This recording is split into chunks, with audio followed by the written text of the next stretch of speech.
Pozdravljeni vrtičkarji, danes vam bom predstavil neko tako zanimivo cvetočo zasaditev s trajnicami ob robu zelenjavnega vrta. Samo zasaditev tvorijo trajnice, ki cvetijo nekje od junija meseca dalje in vse do oktobra.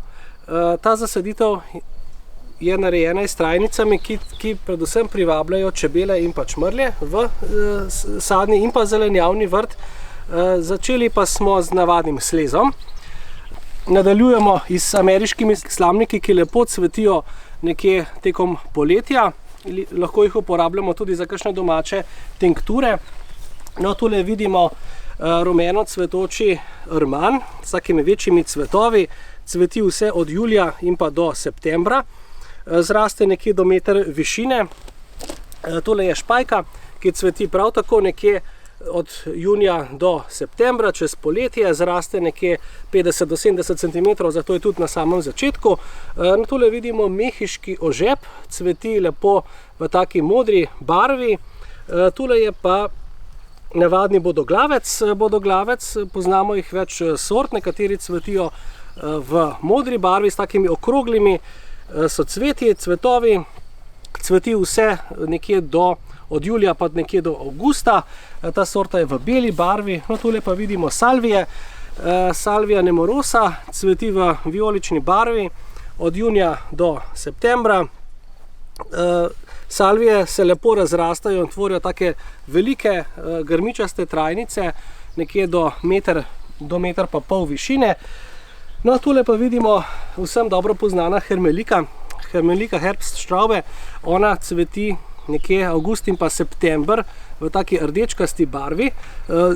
Zelo privablja čebele in je v bistvu služi čebelam tudi kot ena od zadnjih čebeljih paš. Sama trajnica ima potem tudi obdrži na jesen take lepe posušene cvetove. Tule vidimo pa še astre, jesenske astre, tele sorte cvetijo v belo rožnati barvi, to so višine nekje 1,5 m. Skupaj s hermeliko tvorijo nekje tako zadnjo jesensko čebeljo zasaditev, zadnjo čebeljo pašo, zato je le dobro, da take rastline tudi umestimo v obrobo zelenjavnega vrta, ki bo seveda trajna. Zaključili smo nekje ponovno z ameriškimi slamniki. Če jih uporabljate za kakšne tinkture, jih pogosto uporabimo kot obroba s trajnicami, so zelo trpežni. No, tukaj pa je ena zelo lepa rastlina, to je gavra. Poznate jo mogoče tudi iz balkonskih zasaditev. Gavra cveti od junija pa nekje do julija, potem se čas cvetenja nekoliko ustavi. Zato je nujno, da odcvetele cvetove porežemo, tako bo gavra cvetela vse do jeseni, zelo s takimi bujnimi cvetovi, grmičasta trajnica, ki zraste nekje do meter višine. No, to je naša, bi rekel, ena od zasaditev za obrobo zelenjavnega vrta.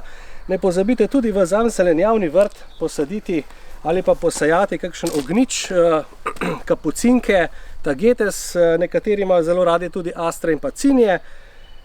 Predvsem pomembno je, da rastlinam zagotovimo dovolj vode. Mi smo rastlinam dodali zelene kocke.